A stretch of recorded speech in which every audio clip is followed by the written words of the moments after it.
I've made a video over it in the past, but I wanted to further expand upon erectile dysfunction.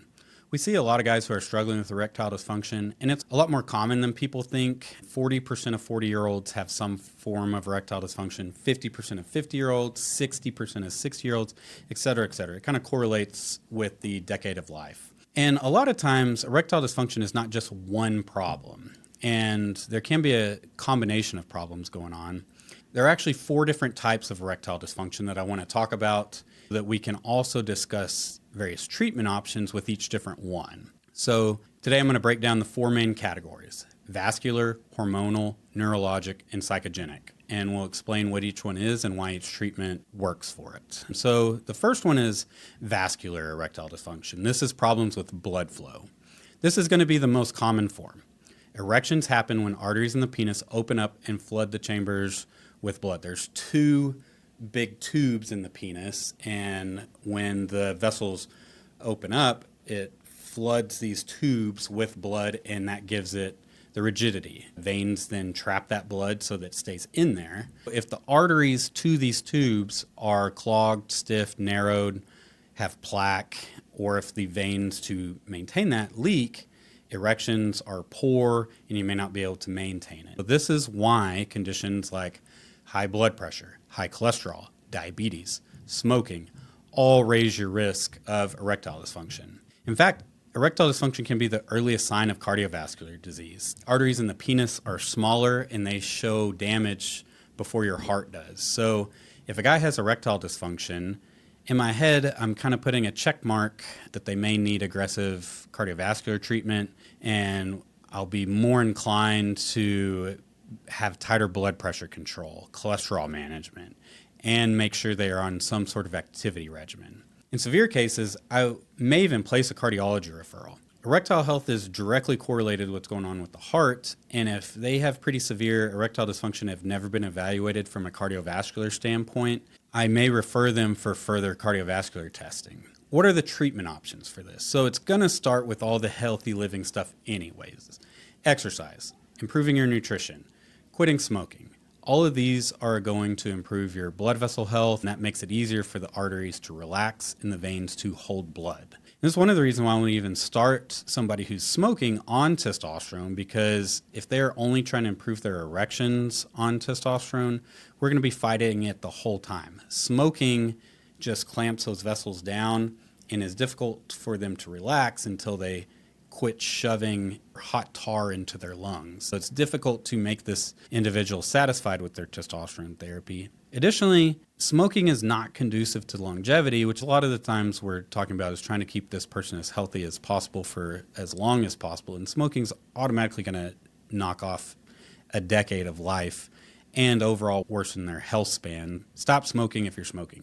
Vaping is not as bad, but still need to cut it back as well. Anyways, moving on. So I also want guys to be exercising. Again, improving your cardiovascular health is going to directly improve erectile health.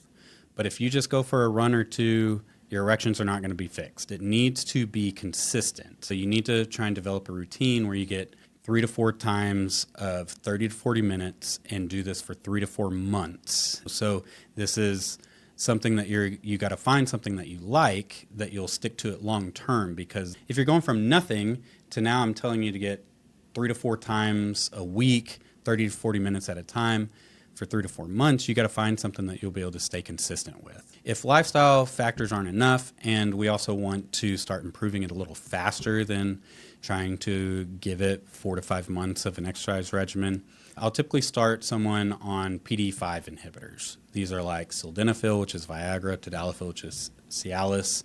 Quick physiology sidebar with these: whenever you're aroused, the nerves in the penis release nitric oxide. The nitric oxide triggers the production of a chemical messenger called cGMP, cyclic guanosine monophosphate. Think of cGMP as the green light that tells the smooth muscles in the penile arteries to relax. When these muscles relax, they open up bigger, the blood rushes in, and an erection forms. As crazy as it is, a erect penis is essentially a relaxed penis, and it's where those arteries are open, blood flow easily gets in. The problem is another enzyme called PDE5 comes in and breaks down the cGMP2 quickly. That means that signal doesn't last long enough to maintain a firm erection. So that's where the medications, they inhibit PDE5. PDE5 inhibitors like Viagra, Cialis, Levitra, they block that breakdown. They let the cGMP stick around a little longer so the erection signal is stronger and lasts longer. But the kicker is they don't create an erection by themselves. You still need the nitric oxide release from arousal to start the process. The drug just makes that signal more effective. They are very effective, and we probably have 60 to 70% of our guys on a daily tadalafil. Not only does it help with erections, but it helps improve overall endothelial health. They help mildly lower blood pressure. They help with ease of urination. And taking a daily tadalafil makes it to where you don't have to worry about timing in intercourse. Daily use does not cause you to get used to it or build up a tolerance. They are safe to take every day for even the long term. We have had great success with shockwave therapy. This goes in and breaks up the plaques. It's almost like a little jackhammer with a mild shockwave, and it helps break up the plaques, helps promote angiogenesis, and this means it promotes new blood vessel growth. And so these tubes now have a better vascular network, break up the plaques so that the highways for the blood are bigger and can be more robust erections. And so we've used these in guys just looking to optimize their erections, or in severe cases where they can either not get an erection or have very poor erections all the time, and we've had success with both of them. On top of that, occasionally for further optimization, I'll do a PRP injection into the cavernosum tubes as well, because the PRP, platelet-rich plasma, has tons of growth factors, healing factors that can help repair damaged tissue and further promote better blood flow sensitivity and help fill all the stuff that has been shrunken down, relaxed, not being used frequently. And so we've had a lot of success with PRP to the penis injections as well. If all else fails, you can do trimix injections, which are injections into the corpus cavernosum, and they help basically give you an erection on demand as well. Surgical implants are last line and have been around forever. They actually have been around even longer than the medications themselves, so they're pretty good at them these days. That would be done with a urologist in a operating room. So with vascular erectile dysfunction, everything centers around improving or bypassing blood flow problems. That was a long one for just the first one. The next one is hormonal erectile dysfunction, and this is from low testosterone itself. Hormones are kind of like the software running the system.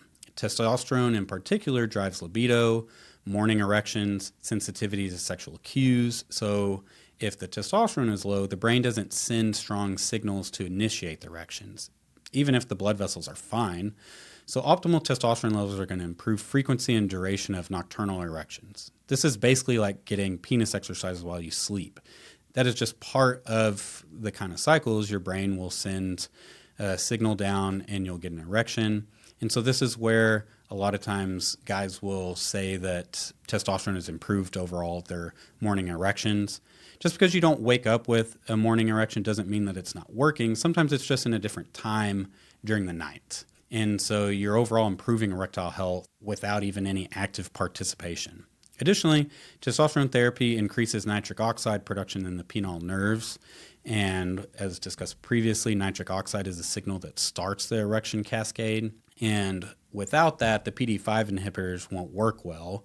But whenever it is there and being optimized, there's now a synergistic effect between testosterone and the PDE5 inhibitors. When I say PDE5 inhibitors, that's like the daily tadalafil or on-demand Viagra.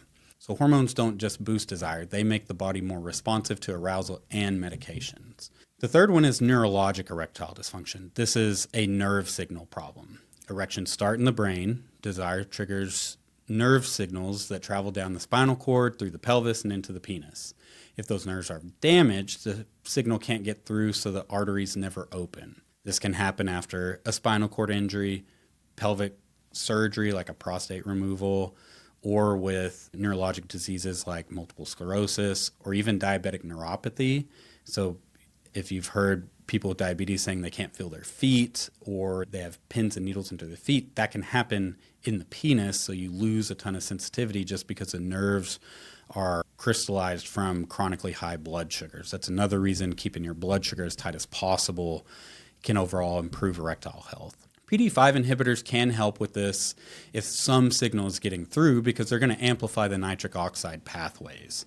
If nerves can produce even a small amount of nitric oxide, the drugs make that effect stronger. Another option is vacuum erection devices like a pump. They don't rely on nerves. They will physically pull the blood into the penis, and then you can put a constriction band at the base. This creates an erection independent of the nerve signals. Again, implants will bypass the entire nerve blood vessel system, and you can mechanically create your own erection. Here's the key, whether the nerve damage is partial or complete. Treatments either amplify the remaining signal or work around it entirely. The last and another very common type of erectile dysfunction we see is psychogenic erectile dysfunction. This is where the mind-body disconnect. Finally, something that isn't the plumbing or the hormones, it's the brain. Stress, anxiety, depression, relationship tension, performance pressure can all trigger the sympathetic nervous system, the fight or flight.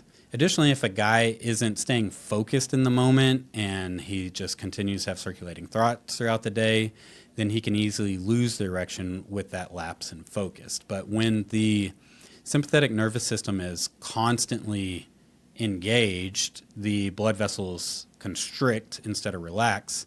That alone can shut down erections, even in perfectly healthy men. This happens because if you're running from a lion, you are focused on staying alive, not procreating at that time. So how do we treat this? A lot of times you can get counseling, sex therapy, and this can help kind of break the cycle of anxiety, and the increasing anxiety caused you to not get an erection, and that happened in the past, so now you're worried about not being able to get an erection. Now you have more anxiety, and so it's this vicious circle where you have anxiety about not getting an erection, you don't get an erection because of anxiety. But trying to break that is the key, whether it's through meditation, counseling, therapy, whatever works to help break that is how you get on top of it. There are online things. I think I've had a patient use an app called Mojo. This was, in their own home, gave them exercises to do. And also just all the other lifestyle and stress management things we've discussed previously.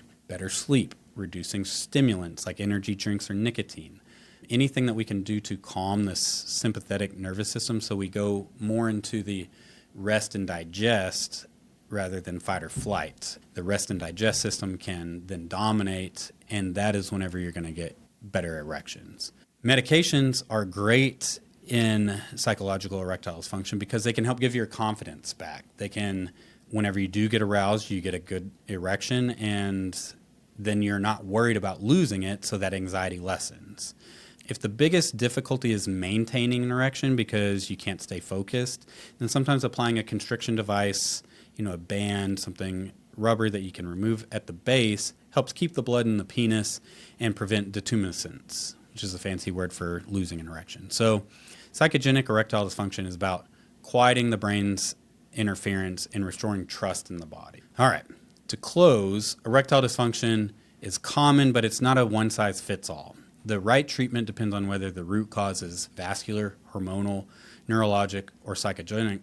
In reality, most of the time it's a combination of several of these. It's typically not just one of them. But the good news is that every type has an effective treatment option.